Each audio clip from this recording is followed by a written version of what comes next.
Hi friends, എല്ലാവർക്കും talent അക്കാഡമിയുടെ മറ്റൊരു daily current affair സെഷനിലേക്ക് സ്വാഗതം. നമ്മളിന്ന് പഠിക്കാൻ പോകുന്നത് 2021 ഡിസംബർ 7-ാം തീയതിയിലെ പ്രധാനപ്പെട്ട കറണ്ട് അഫെയർസ് പോർഷൻസ് ആണ്. അപ്പോൾ നമുക്ക് എന്തൊക്കെയാണ് പഠിക്കാനുള്ളതെന്ന് നോക്കാം.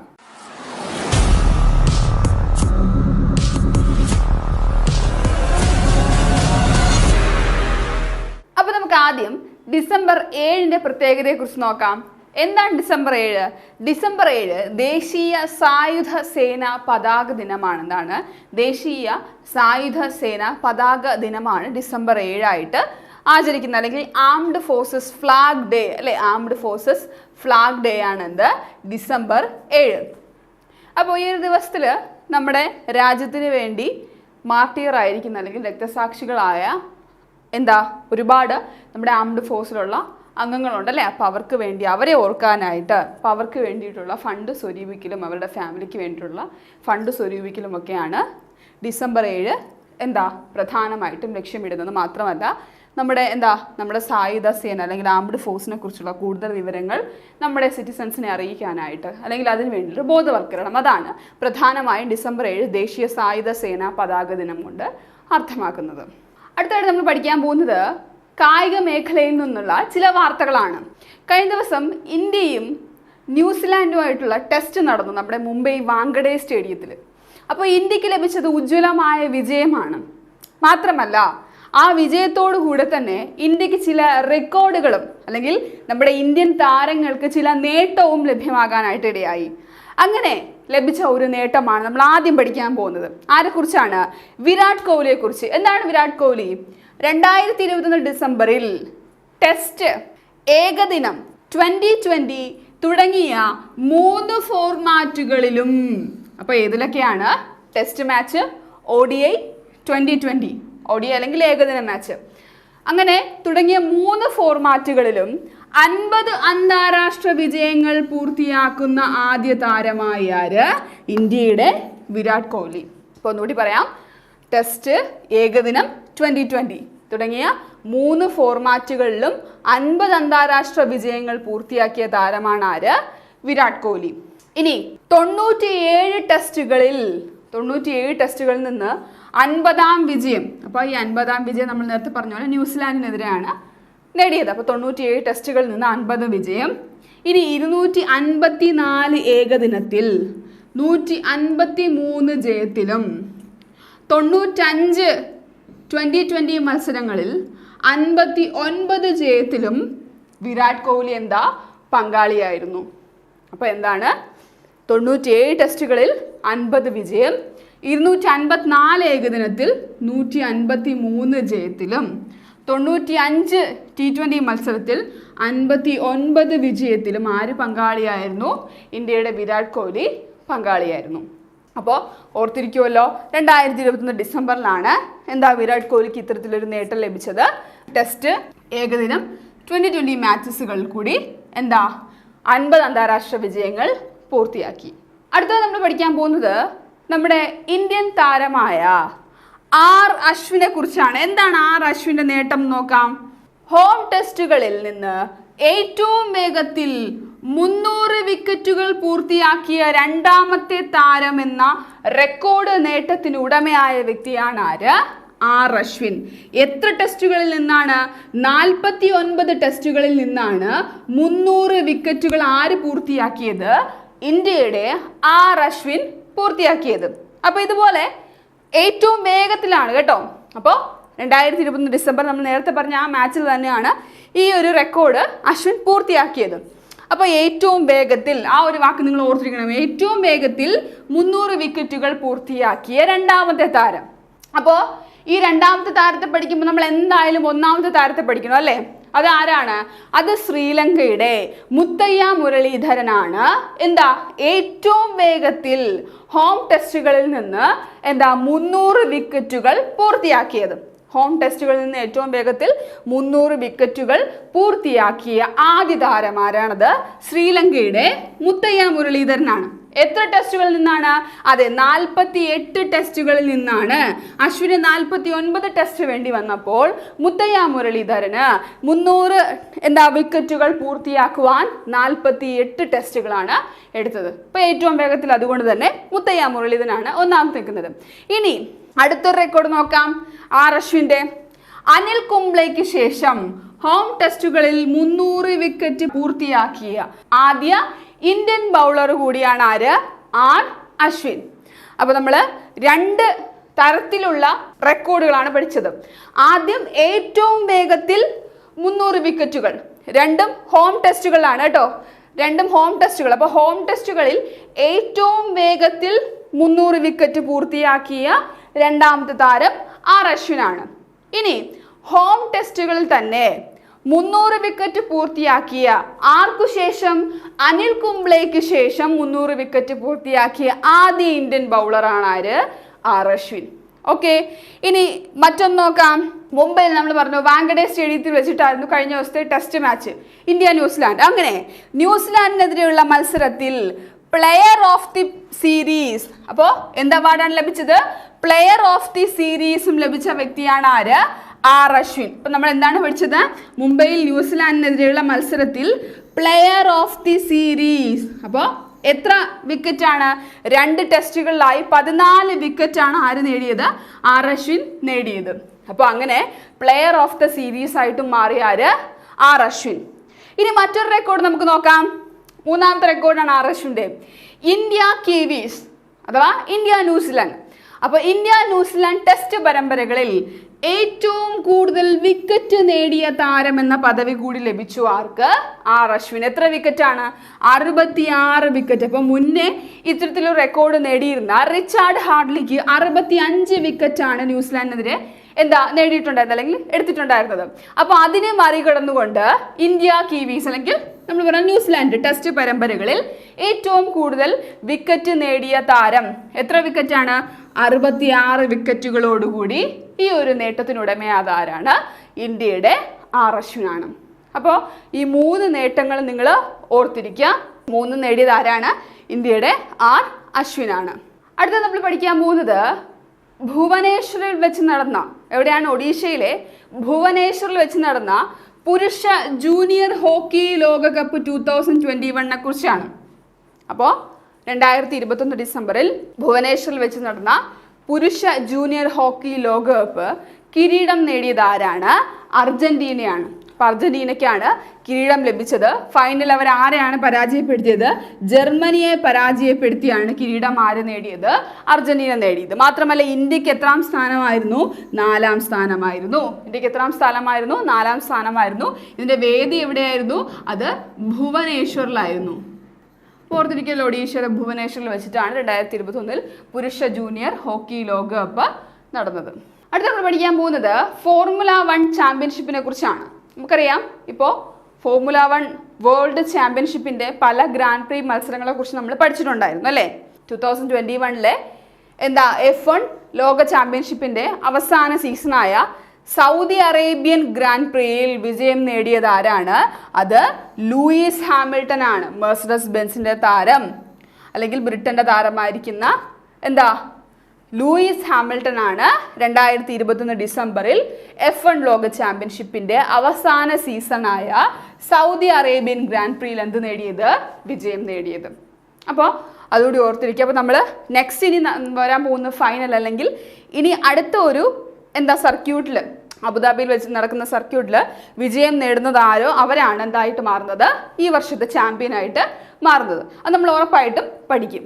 അടുത്തായിട്ട് നമ്മൾ പഠിക്കാൻ പോകുന്നത് നൊബേൽ പുരസ്കാര ജേതാവിനെ കുറിച്ചാണ്. നമുക്കറിയാം 2021 സമാധാനത്തിനുള്ള നൊബേൽ പുരസ്കാരം ലഭിച്ചത് 2 മാധ്യമ പ്രവർത്തകർക്കാണ്. റഷ്യൻ മാധ്യമ പ്രവർത്തകനായ ദിമിത്രി മുറട്ടോവിനും ഫിലിപ്പീനോ അമേരിക്കൻ ജേർണലിസ്റ്റായ മരിയ റസയ്ക്കുമാണ് 2021 സമാധാനത്തിനുള്ള നൊബേൽ പുരസ്കാരം ലഭിച്ചത്. അപ്പോൾ ഇതിലൊരാളായ നമ്മൾ പറഞ്ഞു മരിയ റസയ്ക്ക് കഴിഞ്ഞ ദിവസം ഈ നൊബേൽ വാങ്ങാൻ നോർവേയിലെ ഓസ്ലോയിലേക്ക് പോകാനായിട്ട് ആരനുമതി നൽകി? ഫിലിപ്പൈൻസ് കോടതി അനുമതി നൽകി. അപ്പോൾ എന്തിനാണ് ഒരു കോടതിയുടെ അനുമതി വേണ്ടി വന്നതെന്നല്ലേ? അപ്പോൾ ഈ ഫിലിപ്പൈൻ അല്ലെങ്കിൽ മരിയാറസ ഫിലിപ്പൈൻ കോടതിയിൽ മരിയാറസയ്ക്ക് ഒരു കേസ് ഉണ്ടായിരുന്നു, അല്ലെങ്കിൽ ഒരു വാദം ഉണ്ടായിരുന്നു. അപ്പോൾ അത് കഴിഞ്ഞെങ്കിൽ മാത്രം, അല്ലെങ്കിൽ അതിന് ഒരു തീർപ്പ് കൽപ്പിച്ചെങ്കിൽ മാത്രമേ ഈ നൊബേൽ വാങ്ങാനായിട്ട് പോകാൻ സാധിക്കുകയുള്ളായിരുന്നുള്ളൂ. അപ്പം അങ്ങനെ 2021 ഡിസംബറിൽ സമാധാന നൊബേൽ വാങ്ങാൻ ഓസ്ലോയിലേക്ക് പോകാൻ ഫിലിപ്പൈൻസ് കോടതിയുടെ അനുമതി ലഭിച്ച പ്രശസ്ത ഫിലിപ്പൈൻ മാധ്യമ പ്രവർത്തകയാണ് ആര്? മരിയാറസ. അപ്പം മുൻപേ ഇതുപോലെ പോകാനായിട്ട് അനുമതി ലഭിച്ചിരുന്നില്ല ഫിലിപ്പൈൻ കോടതിയുടെ. എന്നാൽ ഇപ്പോൾ രണ്ടാമത്തെ തവണ എന്ത് ചെയ്തു? അത് ഇത്തരത്തിലൊരു അനുമതി ലഭിച്ചു. അപ്പോൾ നമ്മൾ നേരത്തെ പറഞ്ഞതുപോലെ 2021 സമാധാന നൊബേൽ ജേതാവാണ് ആര്? മരിയാറസ. ദിമിത്രി മുറട്ടോവും പിന്നെ മരിയാറസയും, ഇവർക്ക് രണ്ടുപേർക്കുമാണ്.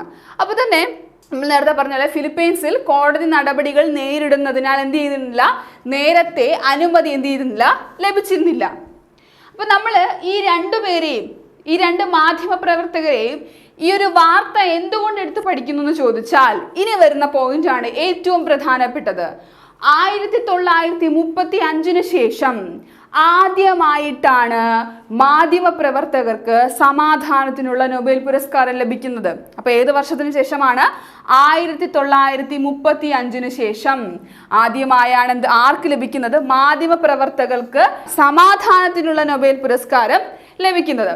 അങ്ങനെയാണെങ്കിൽ 1935 ആദ്യമായി ഇത്തരത്തിൽ സമാധാനത്തിനുള്ള നൊബേൽ പുരസ്കാരം ലഭിച്ചത് ജർമ്മൻകാരനായ കാൾ വോൺ ഒസേറ്റ്സ്കിക്കായിരുന്നു. അപ്പോൾ ജർമ്മൻകാരനായ കാൾ വോൺ ഒസേറ്റ്സ്കിക്കായിരുന്നു 1935 ആദ്യമായി എന്ത് ലഭിച്ചത്? സമാധാനത്തിനുള്ള നൊബേൽ പുരസ്കാരം ലഭിച്ച ജേർണലിസ്റ്റ് അല്ലെങ്കിൽ മാധ്യമ പ്രവർത്തകൻ. അപ്പോൾ അതിനുശേഷം 2021 ആർക്ക് ലഭിച്ചു? മരിയാറസയ്ക്കും ദിമിത്രി മുറഡോവിനും ലഭിച്ചു. അപ്പോൾ ഓർത്തിരിക്കുമല്ലോ, ഇതിൽ ഏറ്റവും പ്രധാനപ്പെട്ട പോയിന്റാണ് സമാധാനത്തിനുള്ള നൊബേൽ പുരസ്കാരം ലഭിച്ച രണ്ടുപേരുടെ പേര്. ദിമിത്രി മുറഡോവ് റഷ്യൻ ജേർണലിസ്റ്റ് ആണ്, അതുപോലെ തന്നെ മരിയാറസ എന്ന് പറഞ്ഞ ഫിലിപ്പീനോ അമേരിക്കൻ ജേർണലിസ്റ്റ് ആണ്. ഓക്കെ, അപ്പോൾ ഓർത്തിരിക്കുമല്ലോ, 1935 ശേഷമാണ് എന്ത് ചെയ്യുന്നത്, അതാണ് ഏറ്റവും പ്രധാനപ്പെട്ടത്. അപ്പോൾ അങ്ങനെ മരിയാറസ ഫിലിപ്പൈൻ കോടതിയുടെ ഇത്തരത്തിലൊരു അനുമതിയും വാങ്ങി എവിടെ പോവുകയാണ്? ഓസ്ട്രേലിയയിലേക്ക് നൊബേൽ സമ്മാനം വാങ്ങാനായിട്ട് പുറപ്പെടുകയാണ്. ഓക്കെ, അടുത്തായിട്ട് നമ്മൾ പഠിക്കാൻ പോകുന്നത് കോവിഡ് വാക്സിനേഷൻ നിർബന്ധമാക്കിയ ഒരു കേന്ദ്രഭരണ പ്രദേശത്തെ കുറിച്ചാണ്. വെറുതെയാണോ കോവിഡ് വാക്സിനേഷൻ നിർബന്ധമാക്കിയത്? അല്ല, നിയമപ്രകാരം കോവിഡ് വാക്സിനേഷൻ നിർബന്ധമാക്കിയ കേന്ദ്രഭരണ പ്രദേശമാണ് പുതുച്ചേരി. അപ്പോൾ നിയമം മൂലം കോവിഡ് വാക്സിനേഷൻ നിർബന്ധമാക്കി. ഇനി ഈ ഒരു കോവിഡ് വാക്സിനേഷൻ സ്വീകരിക്കാത്തവർക്കെതിരെ നിയമ നടപടികൾ സ്വീകരിക്കുമെന്നാണ് പുതുച്ചേരി അറിയിച്ചിരിക്കുന്നത്. അപ്പോൾ കോവിഡ് വാക്സിനേഷൻ സ്വീകരിക്കാത്തവർക്ക് എന്താണ് നിയമ നടപടി? 1973 പുതുച്ചേരി പൊതുജനാരോഗ്യ നിയമപ്രകാരമാണ് വാക്സിൻ എന്ത് ചെയ്തിരിക്കുന്നത്, പുതുച്ചേരിയിൽ നിർബന്ധമാക്കിയിരിക്കുന്നത്. അപ്പോൾ ഇത് കഴിഞ്ഞ ദിവസം ഇത്തരത്തിൽ പുതുച്ചേരിയിൽ കോവിഡ് വാക്സിനേഷൻ നിർബന്ധമാക്കി എന്നുള്ള കാര്യം അനൗൺസ് ചെയ്തിട്ടുണ്ടായിരുന്നത് പുതുച്ചേരിയുടെ CM ആയിരിക്കുന്ന N രംഗസ്വാമിയാണ്. അപ്പോൾ പുതുച്ചേരി CM ആയിരിക്കുന്ന അല്ലെങ്കിൽ മുഖ്യമന്ത്രിയായിരിക്കുന്ന N രംഗസ്വാമിയാണ് ഇത്തരത്തിൽ കോവിഡ് വാക്സിനേഷൻ നിയമപ്രകാരം നിർബന്ധമാക്കി എന്നുള്ള കാര്യം അനൗൺസ് ചെയ്തത്. ഇനി പുതുച്ചേരിയുടെ ഗവർണറാണ് തമിലിസായി സൗന്ദരരാജൻ. അപ്പോൾ തമിലിസായി സൗന്ദരരാജനാണ് പുതുച്ചേരിയുടെ നിലവിലെ ലെഫ്റ്റനന്റ് ഗവർണർ കേട്ടോ. പുതുച്ചേരി എന്ന് പറയുന്ന കേന്ദ്രഭരണ പ്രദേശമാണ്. അപ്പോൾ CM N രംഗസ്വാമിയും പുതുച്ചേരിയുടെ lieutenant governor Tamilisai സൗന്ദരരാജനുമാണ്. അപ്പോൾ നമ്മൾ കോവിഡ് വാക്സിനേഷൻ നിയമപ്രകാരം നിർബന്ധമാക്കിയ ഒരു കേന്ദ്രഭരണ പ്രദേശത്തെ കുറിച്ചാണ് പഠിച്ചത് അല്ലേ? അങ്ങനെയാണ് നമുക്ക് അഡീഷണൽ ഒരു പോയിന്റും കൂടെ നോക്കാം. 100% കോവിഡ് വാക്സിനേഷൻ എന്ന അച്ചീവ്മെന്റ് അല്ലെങ്കിൽ അത്തരത്തിലൊരു നേട്ടം നേടിയ ആദ്യത്തെ സംസ്ഥാനം ഏതാണ്? അത് ഹിമാചൽ പ്രദേശാണ് കേട്ടോ. ഹിമാചൽ പ്രദേശാണ് 100% വാക്സിനേഷൻ കൈവരിച്ച ഇന്ത്യയിലെ ആദ്യത്തെ സംസ്ഥാനം എന്ന് പറയുന്നത് ഹിമാചൽ പ്രദേശാണ്. 100% വാക്സിനേഷൻ പ്രക്രിയ അല്ലെങ്കിൽ 100% വാക്സിനേഷൻ നടപടി പൂർത്തിയാക്കിയ ആദ്യ സംസ്ഥാനം. ഇത് നമ്മൾ നോക്കാൻ പോകുന്നത് നമ്മുടെ ഒരു സുരക്ഷാ സേനയുടെ വെടിയേറ്റ് ഒരു സംസ്ഥാനത്തുള്ള ചില ജനങ്ങൾക്ക് അല്ലെങ്കിൽ ഗ്രാമീണവാസികൾ കൊല്ലപ്പെടാനായിട്ട് ഇടയായി. അപ്പോൾ അത്തരത്തിൽ അത് ഏത് സംസ്ഥാനത്തിലാണ് ഇങ്ങനെ ഒരു സംഭവം നടന്നതെന്ന് നോക്കാം.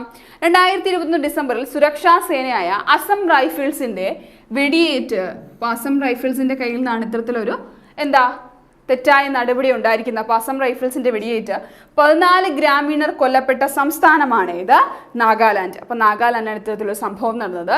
നാഗാലാൻഡിലെ മോൺ ജില്ലയിലെ ഓട്ടിംഗ് ഗ്രാമത്തിലാണ് അസം റൈഫിൾസിന്റെ വെടിയേറ്റ് 14 ഗ്രാമീണർ മരിക്കാനായിട്ട് അല്ലെങ്കിൽ കൊല്ലപ്പെടാനായിട്ട് ഇടയായത്. അപ്പം നമ്മൾ എക്സാമിന് ചോദിക്കുവാണെങ്കിൽ അസം റൈഫിൾസിൻ്റെ എന്ന് എടുത്ത് തന്നെ ചോദിക്കാം. ചിലപ്പോൾ അസം റൈഫിൾസിൻ്റെ 2021 ഡിസംബറിൽ അസം റൈഫിൾസിൻ്റെ വെടിയേറ്റ് 14 ഗ്രാമീണർ കൊല്ലപ്പെട്ട സംസ്ഥാനം ഏത്? അപ്പോൾ അസം റൈഫിൾസ് എന്ന് കേൾക്കുമ്പോൾ നമ്മൾ പെട്ടെന്ന് ആസാം എന്ന് എഴുതാനായിട്ട് ചാൻസ് ഉണ്ട് അല്ലേ? അപ്പോൾ അല്ല, അത് നാഗാലാൻഡിലാണ്. ഇത്തരത്തിൽ എന്താ, കാരണം ആ പേരൊരു അസം ഉള്ളത് കൊണ്ട് നമ്മൾ എന്താ മിസ്ലീഡ് ചെയ്യപ്പെടാം, അത്രേ ഉള്ളൂ. അപ്പോൾ നാഗാലാൻഡ് ആണ്. ഇനി സൈന്യത്തിനെതിരെ ഈ ഒരു സംഭവത്തിന് ശേഷം ജനങ്ങളുടെ പ്രതിഷേധത്തെ തുടർന്ന് ഈ ഒരു സൈന്യത്തിനെതിരെ ആര് കേസെടുത്തു? പോലീസ് കേസെടുത്തിരിക്കുകയാണ്. ഓക്കെ, അപ്പോൾ നാഗാലാൻഡിലാണ് ഇതുപോലെ 14 ഗ്രാമീണർ അസം റൈഫിൾസിന്റെ വെടിയേറ്റ് കൊല്ലപ്പെട്ടത്. ഇനി നാഗാലാൻഡിലെ മുഖ്യമന്ത്രിയാണ് നെഫ്യൂ റിയോ. അപ്പോൾ നെഫ്യൂ റിയോ ആണ് നാഗാലാൻഡിന്റെ മുഖ്യമന്ത്രി. ഈ നാഗാലാൻഡിന്റെ ഗവർണറാണ് ജഗദീഷ് മുഖി. ഇപ്പോൾ ജഗദീഷ് മുഖിയാണ് നാഗാലാൻഡിലെ ഗവർണർ. നാഗാലാൻഡിന്റെ മുഖ്യമന്ത്രി ആരാണ്? അത് നെഫ്യൂ റിയോ ആണ്. അടുത്തായിട്ട് നമുക്കൊരു ഇന്റർനാഷണൽ ന്യൂസ് നോക്കാം. ദേശീയ സുരക്ഷ ഉറപ്പാക്കുന്നതിന് വേണ്ടി മതകാര്യങ്ങളിൽ കൂടുതൽ ഇടപെടലുകൾ അല്ലെങ്കിൽ കൂടുതൽ നിയന്ത്രണം വരുത്താനായിട്ട് തീരുമാനമെടുത്ത രാജ്യമാണ് ഇത് ചൈന.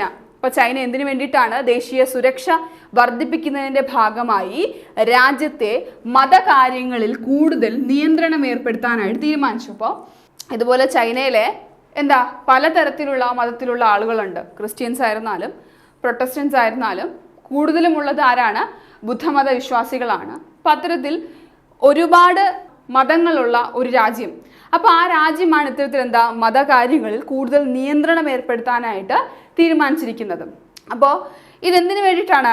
മതകാര്യങ്ങൾ കമ്മ്യൂണിസ്റ്റ് പാർട്ടി ഓഫ് ചൈനയുടെ മാർഗനിർദ്ദേശങ്ങൾ അനുസരിച്ചാണ് നടപ്പാക്കുന്നത്, അല്ലെങ്കിൽ ആ ഒരു മാർഗനിർദ്ദേശത്തിലാണ് പോകുന്നത് എന്നുള്ള കാര്യങ്ങൾ ഉറപ്പാക്കാൻ വേണ്ടിയിട്ടാണ് ചൈന എന്ത് ചെയ്യുന്നത്? മതകാര്യങ്ങളിൽ കൂടുതൽ നിയന്ത്രണം ഏർപ്പെടുത്തുന്നത്. ഓക്കെ, അപ്പോൾ ഒരു രാഷ്ട്രം സാധാരണയായി എന്താ നമ്മുടെ ഇന്ത്യയിലാണെങ്കിൽ ഇത്തരത്തിൽ എന്താ നമ്മുടെ ഗവൺമെൻറ്, ഇന്ത്യൻ ഗവൺമെൻറ് മതകാര്യങ്ങളിൽ അങ്ങനെ എന്ത് ചെയ്യാറില്ല, ഇടപെടുന്നത് വളരെ ചുരുക്കമാണ് അല്ലേ? എന്നാൽ ഇവിടെ ഒരു രാജ്യം മതകാര്യങ്ങൾ എന്താണ് കൂടുതൽ നിയന്ത്രണം ഏർപ്പെടുത്താനായിട്ട് ഒരുങ്ങുവാണ്, അത് ചൈനയാണ്. അപ്പോൾ ഇത്തരത്തിലൊരു എന്താ പ്രഖ്യാപനം നടത്തിയത് ചൈനയുടെ നിലവിലെ പ്രസിഡന്റ് ആയിരിക്കുന്ന ഷീ ജിൻപിങ് ആണ്. ഷീ ജിൻപിങ് ആണ് കഴിഞ്ഞ ദിവസം ഇത് അനൗൺസ് ചെയ്തത്. ചൈനയുടെ ക്യാപിറ്റൽ നമുക്കറിയാലത് ബീജിംഗ് ആണ്. ബീജിംഗ് ആണ് ചൈനയുടെ ക്യാപിറ്റൽ. ഇനി ചൈനയുടെ കറൻസിയാണ് റെൻമിൻബി. ഇപ്പോൾ റെൻമിൻബി ആണ് ചൈനയുടെ കറൻസി. അപ്പോൾ Chinese currency renminbi, Chinese president Xi Jinping. അടുത്തായിട്ട് നമുക്ക് Cambridge dictionary word of the year ആയിട്ട് 2021 വേർഡ് ഓഫ് ദി ഇയർ ആയിട്ട് തിരഞ്ഞെടുക്കപ്പെട്ട വാക്ക് ഏതാണെന്ന് നോക്കാം. ഏതാണ്? പെർസീവറൻസ് അഥവാ സ്ഥിരത.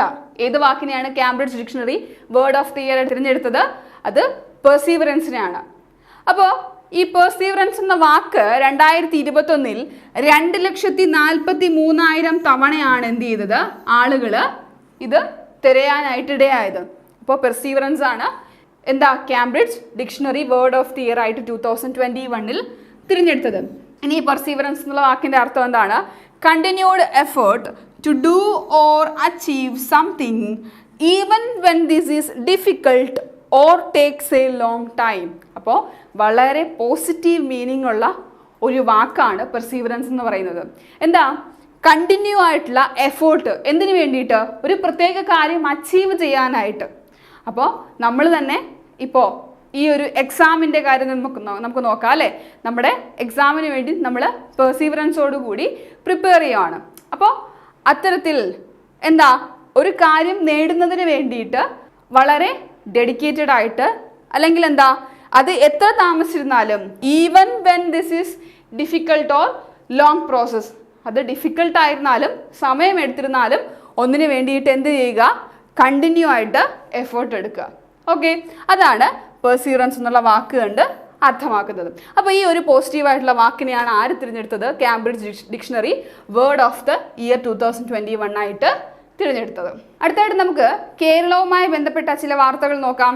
അപ്പോൾ നമ്മൾ ആദ്യം നോക്കാൻ പോകുന്നത് മലമ്പനി വിമുക്ത ജില്ലയായി പ്രഖ്യാപിക്കാൻ പോകുന്ന ജില്ലയെക്കുറിച്ചാണ്. അപ്പോൾ മലമ്പനിക്ക് കാരണമാകുന്ന കൊതുകുകളുടെ, ഇപ്പം മലമ്പനിക്ക് കാരണമാകുന്ന കൊതുകുകൾ ഏതാണ്? ഒത്തിരി തവണ PSC ചോദിച്ചിട്ടുള്ള ക്വസ്റ്റ്യൻ ആണ്. ഏതാണ്? അത് അനോഫിലസ് പെൺ കൊതുകുകളാണ് അല്ലേ? അപ്പോൾ ഈ അനോഫിലസ് കൊതുകുകളുടെ സാന്നിധ്യം 10 വർഷത്തിലധികമായി റിപ്പോർട്ട് ചെയ്യാത്തതിനെ തുടർന്ന് അടുത്ത വർഷം അതായത് 2022-ൽ മലമ്പനി വിമുക്ത ജില്ലയായി പ്രഖ്യാപിക്കുന്നത് ഏതിനെയാണ്? പത്തനംതിട്ടയാണ്. അപ്പോൾ പത്തനംതിട്ടയാണ് 2022-ൽ മലമ്പനി വിമുക്ത ജില്ലയായിട്ട് പ്രഖ്യാപിക്കുന്നത്. ഇനി ഈ പത്തനംതിട്ടയോടുകൂടെ തന്നെ കോട്ടയം, ആലപ്പുഴ, ഇടുക്കി, എറണാകുളം ജില്ലകളെയും ഇതുപോലെ മലമ്പനി വിമുക്ത ജില്ലയായി പ്രഖ്യാപിക്കുന്നു. അപ്പോൾ എങ്ങനെയാണെന്ന് നോക്കാം. 2008 മുതലുള്ള പ്രാദേശിക കണക്കുകളിൽ മലമ്പനി റിപ്പോർട്ട് ചെയ്യാത്ത ജില്ലകളാണ് നമ്മൾ നേരത്തെ പറഞ്ഞ കോട്ടയവും എറണാകുളവും ഇടുക്കിയും ആലപ്പുഴയും പത്തനംതിട്ടയും. മറ്റൊരു കാര്യം നോക്കുവാണെങ്കിൽ 1965-ൽ മലമ്പനി നിർമ്മാർജ്ജനം ചെയ്യുന്ന രാജ്യത്തെ ആദ്യ സംസ്ഥാനവുമായിരുന്നു കേരളം. അപ്പോൾ 1965-ൽ മലമ്പനി നിർമ്മാർജ്ജനം ചെയ്ത ആദ്യ സംസ്ഥാനം. പിന്നീട് ഇതര സംസ്ഥാന തൊഴിലാളികളും മറ്റ് രാജ്യങ്ങളിൽ നിന്നുള്ളവരും അല്ലെങ്കിൽ കൂടുതലായിട്ട് ഇതര സംസ്ഥാന തൊഴിലാളികളും ഒക്കെ കേരളത്തിൽ കുടിയേറിയതിന് ശേഷമാണ് വീണ്ടും ഈ രോഗം കേരളത്തിൽ കണ്ടു തുടങ്ങിയത്. അപ്പോൾ 1965-ൽ തന്നെ മലമ്പനി നിർമ്മാർജ്ജനം ചെയ്ത ആദ്യ സംസ്ഥാനമായിരുന്നു കേരളം. ഇനി ദേശീയ പ്രാണിജന്യ നിയന്ത്രണ പദ്ധതിയുടെ അല്ലെങ്കിൽ directorate of national vector bone diseases control പ്രോഗ്രാമിൻ്റെ ഭാഗമായാണ് മലമ്പനി വിമുക്ത പ്രഖ്യാപനം നടത്തുന്നത്. ഓക്കെ, അപ്പോൾ ഇതിന് വേണ്ടിയിട്ടുള്ള തുടർ നടപടികളൊക്കെ സ്വീകരിക്കുന്നുണ്ട്. അപ്പോൾ നമ്മൾ നേരത്തെ പറഞ്ഞതുപോലെ മലമ്പനി പരത്തുന്ന അനോഫിലസ് പെൺകൊതുകുകളുടെ കേട്ടോ, അനോഫിലസിലെ തന്നെ ആ ഒരു വർഗത്തിലെ തന്നെ ആൺകൊതുകുകളല്ല, പെൺകൊതുകുകളാണ് മലമ്പനി പരത്തുന്നത്. അപ്പോൾ മലമ്പനിക്ക് കാരണമായിട്ടുള്ള കൊതുകുകൾ അല്ലെങ്കിൽ അവയുടെ അസാന്നിധ്യം 10 വർഷത്തിലധികമായിട്ട് റിപ്പോർട്ട് ചെയ്തു. സാന്നിധ്യം ഇല്ലാത്തതോ അല്ലെങ്കിൽ അസാന്നിധ്യം റിപ്പോർട്ട് ചെയ്തതിനെ തുടർന്നാണ് ഈ ഒരു പത്തനംതിട്ട എന്തായിട്ട് പ്രഖ്യാപിക്കുന്നത്? നമ്മുടെ മലമ്പനി വിമുക്ത ജില്ലയായിട്ട് പ്രഖ്യാപിക്കാനായിട്ട് പോകുന്നത്. കൂടെ തന്നെ കോട്ടയം, ആലപ്പുഴ, എറണാകുളം, ഇടുക്കി ജില്ലകളും ഈ ഒരു ലിസ്റ്റിലോട്ട് ഉൾപ്പെടുവാണ്. അടുത്തത് നമുക്കൊരു നിയമനം നോക്കാം. 2021 ഡിസംബറിൽ നാഷണൽ ഹൈവേ അതോറിറ്റി ഓഫ് ഇന്ത്യയുടെ ചെയർപേഴ്സണായി നിയമിതയായ വ്യക്തിയാണ് ആര്? അൽക്ക ഉപാധ്യായ. അപ്പോൾ അൽക്ക ഉപാധ്യായയാണ് നാഷണൽ ഹൈവേ അതോറിറ്റി ഓഫ് ഇന്ത്യയുടെ ചെയർപേഴ്സണായിട്ട് നിയമിച്ചത്. നിലവിൽ ആരാണ് Alka Upadhyaya? Department of rural ഡെവലപ്മെന്റിന്റെ അഡീഷണൽ സെക്രട്ടറി ആയിട്ട് സേവനമനുഷ്ഠിക്കുന്ന വ്യക്തിയാണ് ആര്? അൽക്ക ഉപാധ്യായ. ഈ അൽക്ക ഉപാധ്യായാണ് NHAയുടെ ചെയർപേഴ്സണായിട്ട് നിയമിച്ചത്. ഇനി NHA സ്ഥാപിച്ചത് എപ്പോഴാണ്? അത് സ്ഥാപിതമായത് 1988-ലാണ്. ഇത് ഫങ്ഷണലായി തുടങ്ങിയത് അല്ലെങ്കിൽ പ്രവർത്തനം ആരംഭിച്ചത് മുതലാണ് 1995 മുതലാണ്. അപ്പോൾ ഈ 2 ഡേറ്റ് നിങ്ങൾ പഠിച്ചിരിക്കണം. 88-ലാണ് NHA സ്ഥാപിതമായത്. അപ്പോൾ അതിനുശേഷം 95 മുതലാണ് പ്രവർത്തനം ആരംഭിച്ചത്. അടുത്ത നമ്മൾ നോക്കാൻ പോകുന്നത് ഒരു അവാർഡാണ്. അപ്പോൾ യുനെസ്കോയുടെ Asia Pacific awards for cultural heritage conservation 2021. അപ്പോൾ അവാർഡിൻ്റെ പേര് ഇങ്ങനെയാണ്, UNESCO Asia Pacific awards for cultural heritage conservation 2021. അല്ലെങ്കിൽ ആ ഒരു അവാർഡ് നേടിയ ഇന്ത്യൻ പ്രോജക്റ്റാണ് ഇത്, നിസാമുദ്ദീൻ ബസ്തി പ്രോജക്റ്റ്. അപ്പോൾ നിസാമുദ്ദീൻ ബസ്തി പ്രോജക്റ്റ് എന്ന് പറയുന്നത് ഒരു ഹോളിസ്റ്റിക് അർബൻ റീവൈറ്റലൈസേഷൻ പ്രോജക്റ്റ് ആണ്. അപ്പോൾ അതായത് 14-ാം നൂറ്റാണ്ടിലെ സൂഫി സെയിൻ്റായ ഹസ്രത്ത് നിസാമുദ്ദീൻ ഔലിയ, അപ്പോൾ അദ്ദേഹത്തിൻ്റെ ശവകുടീരത്തിന് അല്ലെങ്കിൽ അദ്ദേഹത്തിൻ്റെ കുടീരത്തിന് ചുറ്റുമുള്ള ആ ഒരു ഹിസ്റ്റോറിക്കൽ മോണ്യുമെൻറ്റ്സ് അല്ലെങ്കിൽ ചരിത്രപരമായ കെട്ടിടങ്ങളും അല്ലെങ്കിൽ സ്ഥാപിതമായിട്ടുള്ള മോണ്യുമെൻറ്റ്സൊക്കെ പരിരക്ഷിക്കുന്നതിൻ്റെ ഭാഗമായിട്ടുള്ള പ്രോജക്റ്റ്.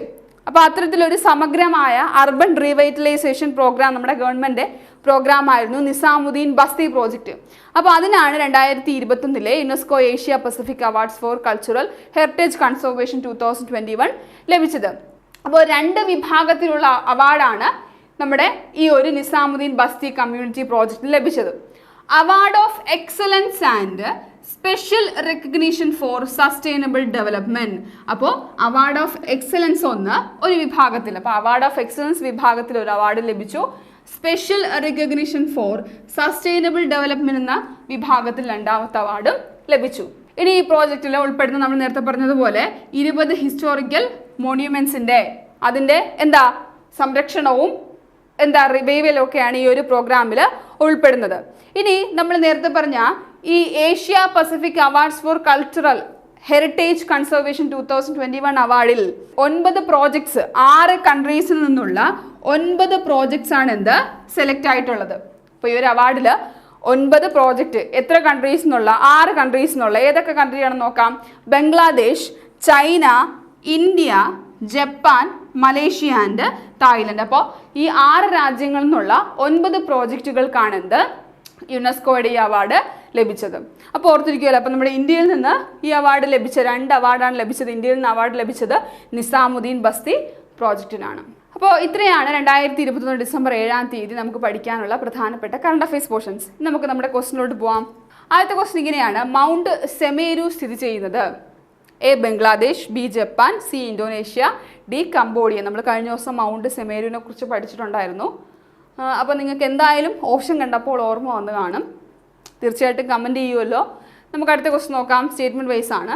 താഴെ പറയുന്നവയിൽ പബ്ലിക് അക്കൗണ്ട്സ് കമ്മിറ്റിയുമായി ബന്ധപ്പെട്ട് ശരിയായ പ്രസ്താവന ഏത്? 1. പബ്ലിക് അക്കൗണ്ട്സ് കമ്മിറ്റി രൂപീകൃതമായത് 1921. രണ്ടാമത്തെ സ്റ്റേറ്റ്മെൻറ്റ് 21 അംഗങ്ങളാണ് പബ്ലിക് അക്കൗണ്ട്സ് കമ്മിറ്റിയിലുള്ളത്. 3. Public accounts committee chairman Lok Sabha സ്പീക്കറാണ്. അപ്പോൾ ഇതിനകത്ത് ശരിയായ പ്രസ്താവന ഏതെന്നാണ് ചോദ്യം. ഇപ്പോൾ 1 only ആണോ, 2 and 3 ആണോ, 1 and 2 ആണോ, അതോ 1, 2, 3 ആണോ എന്നാണ് ചോദ്യം. അപ്പോൾ നിങ്ങൾ ശരിയായ നിങ്ങളുടെ ഉത്തരം കമൻറ്റ് ചെയ്യുമല്ലോ. നമുക്ക് കഴിഞ്ഞ ദിവസത്തെ ക്വസ്റ്റ്യൻ ആൻസറിലോട്ട് പോവാം. 2021 ഡിസംബറിൽ ബംഗാൾ ഉൾക്കടലിൽ രൂപം കൊണ്ട ചുഴലിക്കാറ്റ് ഏതാണ്? അതെ, ഓപ്ഷൻ എ ജവാദ്. ജവാദാണ് 2021 ഡിസംബറിൽ ബംഗാൾ ഉൾക്കടലിൽ രൂപം കൊണ്ട ചുഴലിക്കാറ്റ്. ഇനി രണ്ടാമത്തെ ക്വസ്റ്റ്യൻ നോക്കാം. താഴെ തന്നിരിക്കുന്നവയിൽ ശരിയായവ ഏത് എന്നാണ് ചോദ്യം. ആഗോളതലത്തിലെ പശ്ചാത്തല വികസനത്തിനായുള്ള UN പദ്ധതിയാണ് ഗ്ലോബൽ ഗേറ്റ്വേ. അപ്പോൾ ഈ ഒരു സ്റ്റേറ്റ്മെൻറ്റിനകത്തൊരു ട്രാപ്പ് ഉണ്ടായിരുന്നു. കാരണം ആഗോളതലത്തിലെ പശ്ചാത്തല വികസനത്തിനായിട്ടുള്ള പദ്ധതി തന്നെയാണ് ഗ്ലോബൽ ഗേറ്റ്വേ. പക്ഷെ അത് ആരുടെ പദ്ധതിയാണ്? അതെ, യൂറോപ്യൻ യൂണിയൻ്റെ പദ്ധതിയാണ്, UN-ൻ്റെ പദ്ധതി അല്ല. ഓക്കെ, അപ്പോൾ ഇത് യൂറോപ്യൻ യൂണിയൻ്റെ EUവിൻ്റെ പദ്ധതിയാണ് ഇത് ഗ്ലോബൽ ഗേറ്റ്വേ. അപ്പോൾ അതുകൊണ്ടാണ് നമ്മൾ സെക്കൻഡ് സ്റ്റേറ്റ്മെൻറ്റിൽ ഒരു ഹിന്റ് ഇട്ട് തന്നത്. 27 രാജ്യങ്ങൾ, അപ്പോൾ യൂറോപ്യൻ യൂണിയനിലെ 27 രാജ്യങ്ങൾ, സാമ്പത്തിക സ്ഥാപനങ്ങൾ, സ്വകാര്യ മേഖല എന്നിവിടങ്ങളിൽ നിന്ന് ആവശ്യമായ പണം കണ്ടെത്തിയാണ് ഗ്ലോബൽ ഗേറ്റ്വേ എന്ത് ചെയ്യുന്നത്, അതിനു വേണ്ടിയിട്ടുള്ള ഫണ്ട് സ്വരൂപിക്കുന്നത്. അപ്പോൾ ഈ രണ്ടാമത്തെ പോർഷൻ ശരിയാണ്. ഇനി ചൈനയുമായി സഹകരിച്ച് നടപ്പിലാക്കുന്ന പദ്ധതിയാണ് ഗ്ലോബൽ ഗേറ്റ്വേ. വളരെ, അതായത് ഇതിന് നേരെ ഓപ്പോസിറ്റാണ് ഗ്ലോബൽ ഗേറ്റ്വേ. ചൈനയുടെ ബെൽറ്റ് ആൻഡ് റോഡ് ഇനിഷ്യേറ്റീവിനെ, അപ്പം അതിനെ മറികടക്കാനായിട്ട് പ്രത്യക്ഷത്തിൽ അങ്ങനെ ഒരു കാര്യം പറഞ്ഞിട്ടില്ലെങ്കിൽ പോലും യൂറോപ്യൻ യൂണിയൻ്റെ ഭാഗത്ത് നിന്ന് ചൈനയുടെ VRI പ്രോജക്റ്റിനെ ഓവർകം ചെയ്തിട്ടുണ്ട്, അല്ലെങ്കിൽ അതിനെ മറികടക്കാനായിട്ടുള്ള ഒരു ഇനിഷ്യേറ്റീവ് ആണെന്ന് നമ്മൾ ക്ലാസ്സിൽ എടുത്ത് പറഞ്ഞിട്ടുണ്ടായിരുന്നു. അപ്പോൾ തന്നെ ഈ ഒരു സ്റ്റേറ്റ്മെൻറ്റ് അബ്സേർഡ് ആണ്, നമുക്ക് മനസ്സിലായി അല്ലേ? ഇത് തെറ്റാണ്. അപ്പോൾ നമ്മുടെ ആൻസർ എന്താണ്? Answer option C 2 only. ശരിയായവയാണ് നമുക്ക് ചോദിച്ചിരിക്കുന്നത്. അപ്പോൾ 2 only, രണ്ടാമത്തെ സ്റ്റേറ്റ്മെൻറ്റ് മാത്രമാണ് കറക്റ്റ്. അപ്പോൾ നമ്മൾ 2021 ഡിസംബർ 7 കറണ്ട് അഫയേഴ്സ് ആണ് പഠിച്ചത്. നമ്മുടെ PDF-നകത്ത് ഇന്നത്തെ 4 ക്വസ്റ്റ്യൻസും ഉണ്ട്. നമ്മൾ ക്ലാസ്സിൽ ചോദിച്ചിട്ടുള്ള 2 ക്വസ്റ്റ്യൻ നിങ്ങൾ തീർച്ചയായിട്ടും കമൻറ്റ് ചെയ്യുക. ബാക്കി 2 ക്വസ്റ്റ്യൻ നിങ്ങൾ വർക്കൗട്ട് ചെയ്ത് നോക്കുക. അപ്പോൾ നമ്മൾ തരുന്ന നോട്ട്സ് നിങ്ങൾ പഠിക്കുന്നുണ്ടല്ലോ, മാത്രമല്ല അതിൻ്റെ കൂടെ തന്നെ തരുന്ന ക്വസ്റ്റ്യൻസ് നിങ്ങൾ വർക്കൗട്ട് ചെയ്യുക. നമുക്കിനി പുതിയ കറണ്ട് അഫയേഴ്സുമായിട്ട് അടുത്ത ദിവസം കാണാം.